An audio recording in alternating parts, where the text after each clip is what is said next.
America began as a group of 13 colonies under British control. People there were tired of high taxes, foreign soldiers, and a king who ruled from across the ocean, so they fought back. They said they wanted freedom, the right to rule themselves. The words they used were powerful: liberty, independence, justice. Wow. But as soon as they won that freedom, something else started happening. The new country didn't just stop at its borders. It started looking west, toward more land, more resources, more power. Asterisk in 1803, the U.S. bought a massive piece of land from France, the Louisiana Purchase. It doubled the size of the country almost overnight, and this wasn't empty land. Dozens of native nations already lived there. Soon after, the U.S. began fighting wars to take control of it, like the Northwest Indian War. So while the country claimed it was built on freedom, that freedom often came at someone else's loss. In the end, it became clear the U.S. didn't just escape an empire, it started becoming one after the Revolution. The U.S. believed it had a special role to play in history. Leaders said it was the country's destiny to expand from ocean to ocean, a belief called manifest destiny. This idea wasn't just a dream, it shaped government decisions for decades. The U.S. didn't wait for open invitations. It took land whenever it saw a chance. First came Texas, which broke away from Mexico and was later added to the U.S. then. In 1846, America went to war with Mexico. By the end, the U.S. took huge parts of the Southwest, including California, Arizona, and New Mexico. Asterisk, around the same time the Oregon Territory was claimed after negotiations with Britain. And when gold was found in California in 1848, settlers rushed in by the thousands. But every piece of land that changed hands came with a hidden cost. Native communities were pushed out.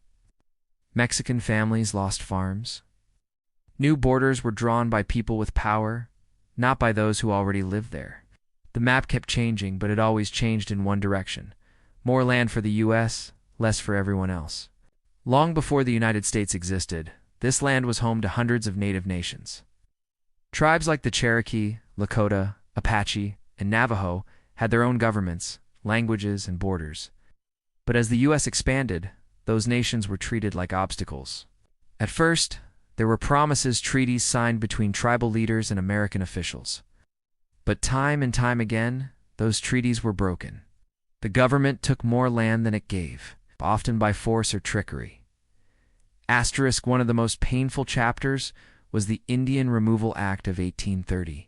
It gave the government the power to force tribes off their land and move them west. The Trail of Tears followed, a deadly march where thousands died on the way to new, unwanted territory. Even after that, native people were pushed onto reservations, small pieces of land often far from their homelands. These weren't fair deals. They were takeovers, dressed up with paper and ink. Entire maps of native territory disappeared.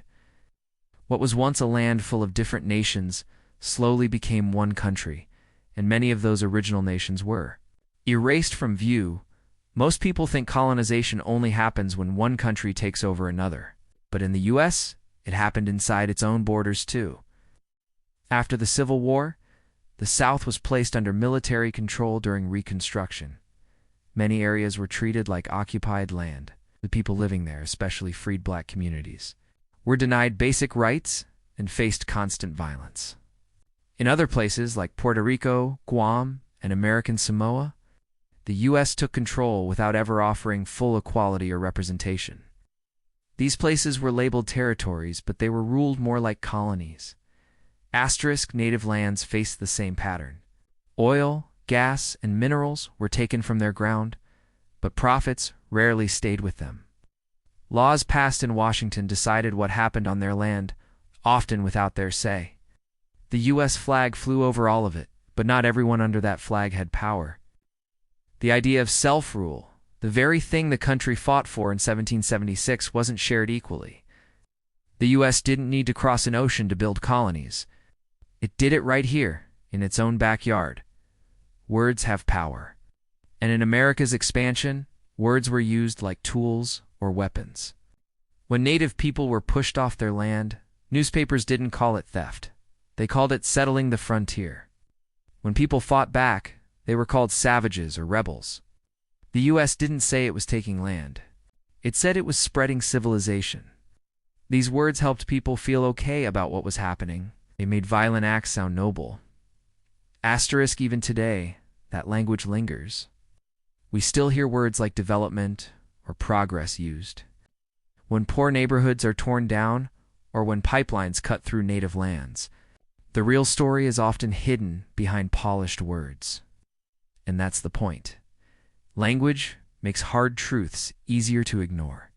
But when we take a closer look, the pattern is clear. The US didn't just expand with soldiers and laws, it expanded with stories that made conquest sound like destiny. Look at a map of the United States today and you'll see lines, state borders, highways, city names. But those lines didn't just appear. They were drawn after centuries of removal, war, and broken promises. I still shape people's lives.